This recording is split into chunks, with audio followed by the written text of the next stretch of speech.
So here we go.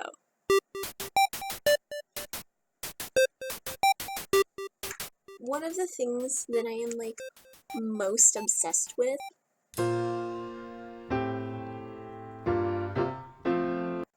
is this little film writer and the musical stage show.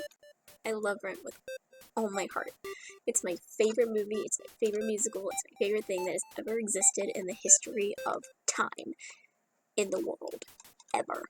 So much so, I've got this poster right here, is a poster of La Boheme, which is the opera that Rent was based off of. From 2005 Cincinnati Opera, illustrated by the person who did the covers for the American books of Harry Potter.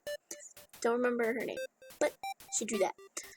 Today I'm going to be discussing some of the deleted scenes from the movie Rent.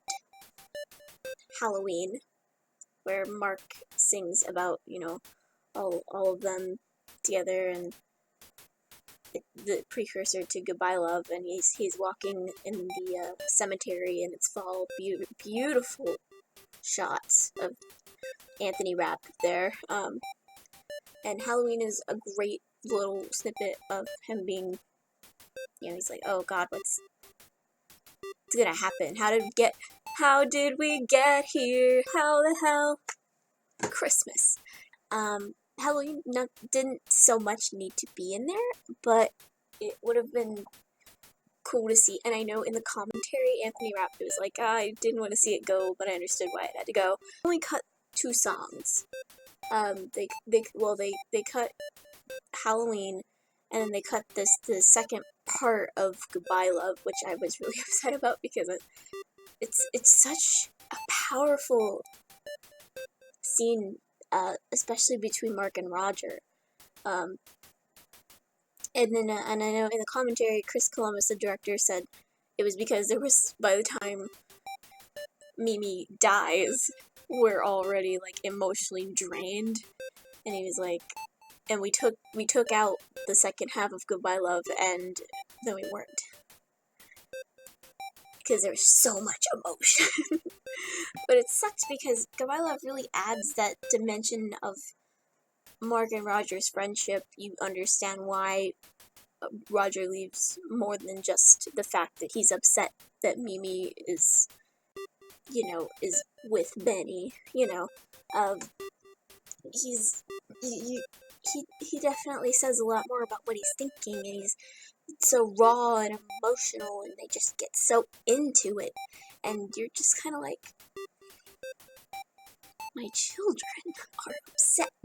and then you get a feel for, oh no, Mimi's gonna die. Like, you kind of understand that when she goes missing, but it's setting up her going missing. And she leaves because Roger leaves, but she's saying goodbye. She's saying goodbye to him, maybe for good, at that point in the film. And I really wish that it hadn't gotten cut for that reason. And then there's the scene after, where Roger meets Benny, and they talk at a bar, and you can see how much it's affecting Roger. Like, he looks terrible. I mean, okay, don't get me wrong, Adam Pascal is beautiful, and I love him with all of my heart. He is my celebrity crush. I love him.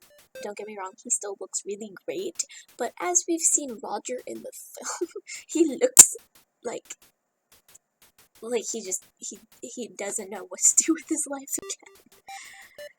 And he's just completely gone. Because they can't find Mimi. And Benny reaffirms you. She loved you. It was always you, man. Okay, so the last thing was the alternate ending, which I think is better than the one that they chose. I mean, obviously the reasoning for cutting all these scenes was very solid, and you can't refute it, but me personally, I loved the alternate ending much better, and every time I watch the film, I wish that it would go back. Okay, so if you don't know what the alternate ending is, I'm gonna put a link in the description so you can watch it. So I know there's a video of it. But at the end of the film, they're all singing in Mark and Roger's apartment, showing Mark's film, and we end on that shot of Angel. And that's a very powerful ending. You know, I ugly cry all the time.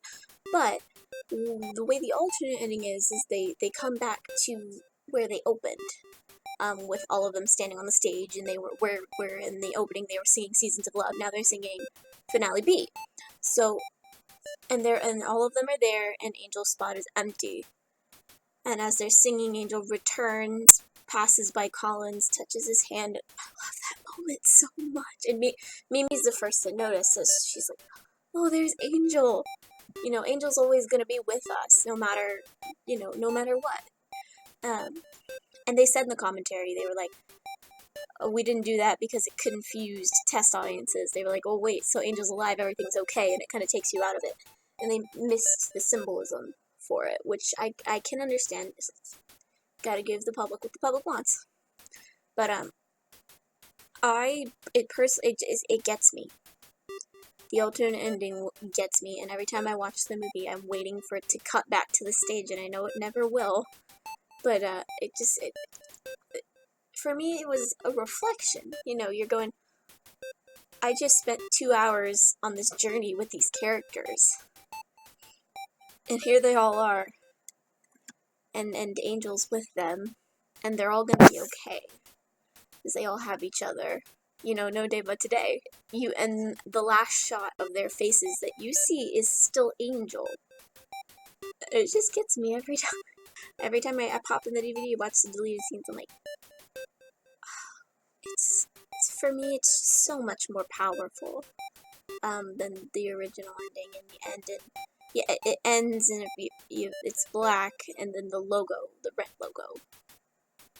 Yeah, they're like, no day but today. And then, and it, for me, that one, when I saw it for the first time, blew me away. I was like, I felt like, the first time I saw it, you know, because you don't watch it directly after you've seen the entire movie, I felt like I had just watched the whole movie again, even though it was just the finale B. I will always love the alternate ending a lot better than I like the original one. Alright, beautiful people, if you like this video, tap that like button, and if you want to see more, click the Oscar painting to subscribe. And thank you so much for watching, and I'll see you beautiful people next time.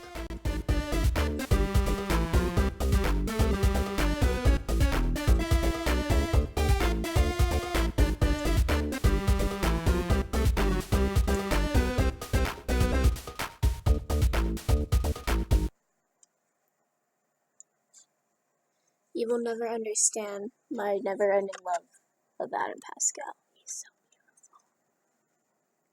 There he is. Yes. Goodbye, EVITA.